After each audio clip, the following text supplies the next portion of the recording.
Working 18-hour days, I slipped and I fell. Winter's up and hit me, I had to change well. There's no way to sustain it, you'll crash and burn. Will not be able to work and no way to earn. Change well, and then you can leave. Change well, and your kids you can feed. Turn your life around for the final bell. It's now or never, you have to change well. It's now or never, you must change well. Hello and welcome to part 2 of our series on wellness in the workplace. This is the Change Well podcast. In last week's podcast, we discussed just 3 of the reasons that a focus on employee wellness was good for the bottom line. This week's episode, we will begin to explore the 15 well-led guidelines that lead to project success and employee wellness. We at Wellness Leadership LLC believe that today's best-led organizations focus on the wellness of their employees first and foremost. Gone are the days when you had to decide between mission and people. The best way to accomplish the corporate mission is to enable your people to fulfill their purpose. Our well-led guidelines operate within the risk management domain. Every project management professional knows, if they pass the PMP, of course, that there are 3 critical constraints on project management, also known as the iron triangle of project management. They are scope, schedule, and budget. They are also aware of the significant risks that impact these components. For example, we all know that disagreement among stakeholders over requirements or vision can lead to scope creep and in turn impact budget and time. Likewise, a delay in an external dependency, such as a related project, can impact the schedule and costs. Yes, the average PMP can rattle off the key risks from the PMI manual and may even be able to come up with a mitigation plan or 2 for that risk. But in my 30 years of experience running and QAing projects and teams, I've seen more projects and organizations go off the rails by inadequately accounting for employee wellness. I'm sorry if I get on my high horse. This is something I feel very strongly about, since I was one of those employees that went off the rails. Here are just 3 examples of how employee wellness can impact a project. A project scheduled its critical initial deployment 1 week after Diwali. Consequently, when a problem arose just before that release, the vital resources from the India Delivery Center were not on hand to correct the problem. The US-based leadership, they knew about Christmas, they knew about Thanksgiving, but they forgot about the key holiday for most of their resources on their global team. Here's a second one. A key developer and an informal leader of a project did not trust the underlying architecture. Now, there was nothing wrong with the architecture per se, but there was a concern and it could have been a little bit better. Instead of discussing and addressing that concern, which would have been minimal, the project lead indicated that the architecture was used in 1,000 of projects. By the way, the project lead was me when I was younger.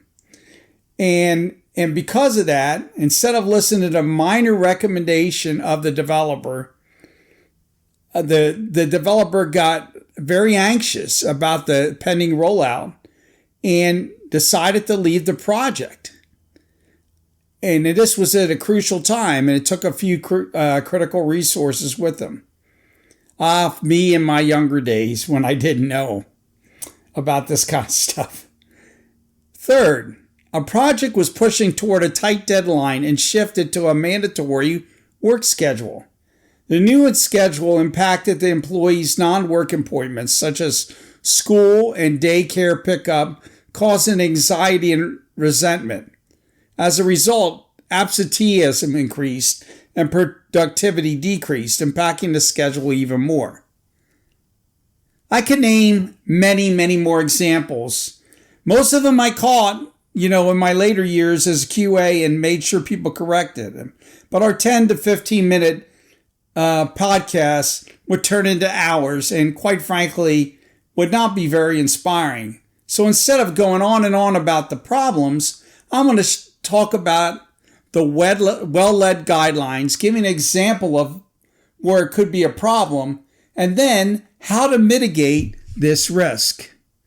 So here's the first 5 of the 15 well-led guidelines, a way to incorporate wellness and ensure corporate success. The first guideline is acknowledge overwork is counterproductive. We all know the pressure of tight deadlines and schedules. The first inclination is to work harder and longer to finish the job on time. I fashioned myself as an Iron Man that could work 16-hour days, 7 days a week, and I put my people through hell because I said, hey, if I can do it, you can do it.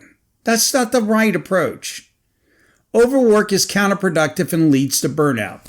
A Gallup study found that employees are around 2.6 times more likely to search for other jobs if they're burnt out. Now, of course, they won't look for those jobs when you're pushing them to the deadline because they don't have time. But they will as soon as the project ends, and therefore mitigate your chance to have overall sustainable project success.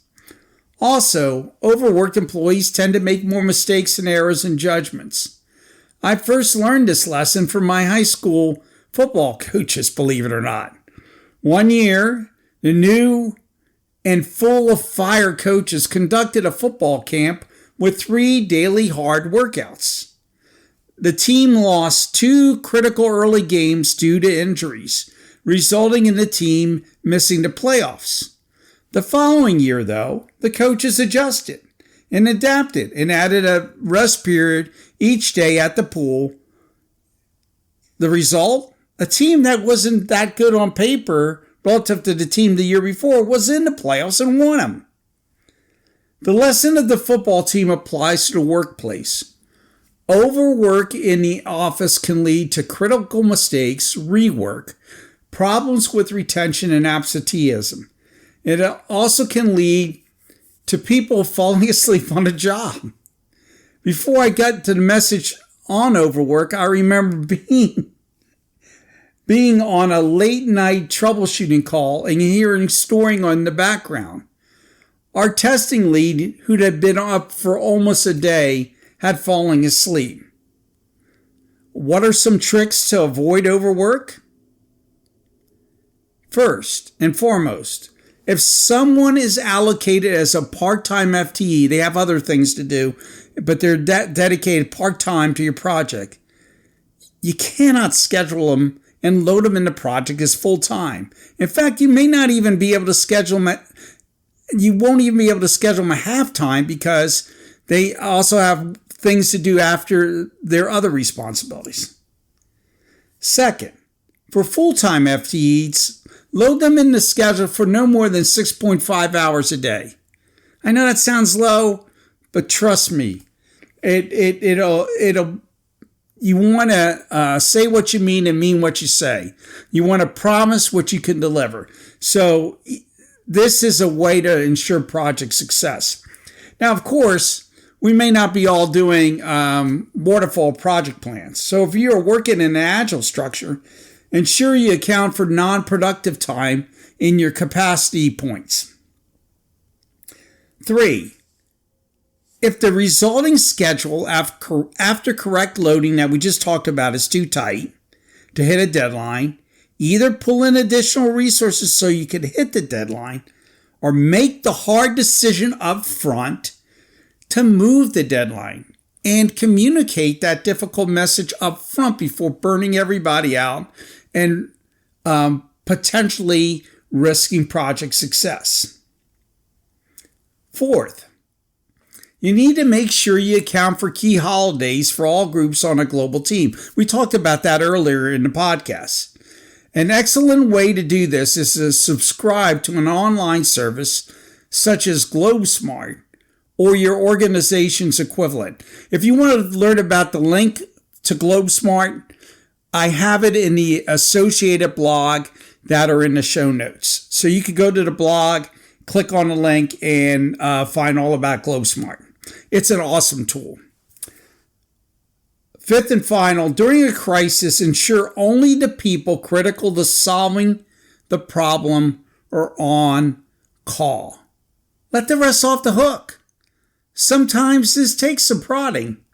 Since in my experience, most people are good people. They feel vested until they become resentful that they work too much. If people want to stay involved, that's good. Set up a rotating pool of team members to spell each other. In closing, you may be able to overwork your team or organization to hit one project deadline, but rest assured, a good chunk of that team will exit right after the project, and they won't be there for the next one. So if you want sustainable success, do not overwork your team. Instead, build an organization for the long haul over multiple projects. Here's our second guideline. It's kind of like the first one, but a little bit different. Build in time away from work. The best way to do this is to plan this approach up front. Provide each team member with a block of time during work hours to get non-work commitments done. You could choose 3 or 4 standard blocks and let people choose their blocks. The individual schedules would then be loaded into your project schedule or your capacity plan, so you would know it up front. Most people need some time during work hours to get family commitments done. It is best that the time is built into the schedule so they can rely on it each week and others on their team know about it. For those projects and organizations that must collaborate heavily, look for a time to build an organizational non-work block during regular hours.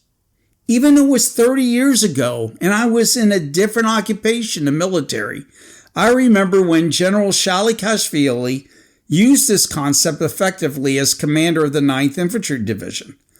All commanders in the division had to cease work while in garrison for 3 hours each week to allow soldiers to go to the PX and do other family business.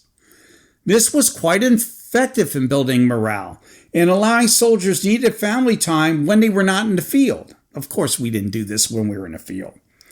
It was affectionately known as Shally Day.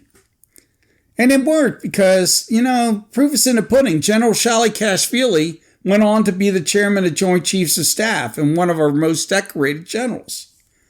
One last thing on this topic.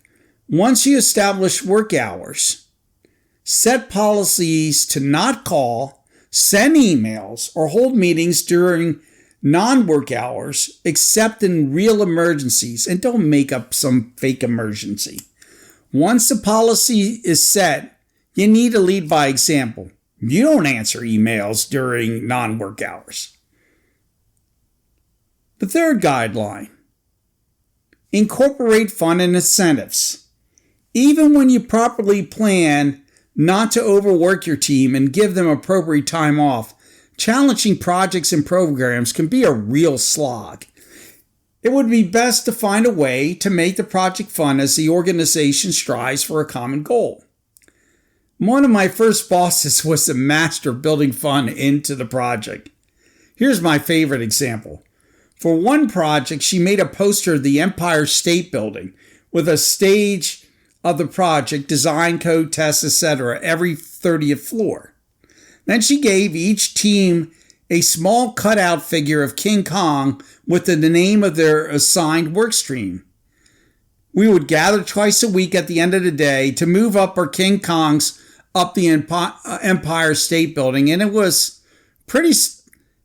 really fun, but sometimes it was a little trying when your team wouldn't move their King Kong up far enough. Anyway, you got a lottery ticket for each stage you progress. It built fun into a challenging project and built camaraderie.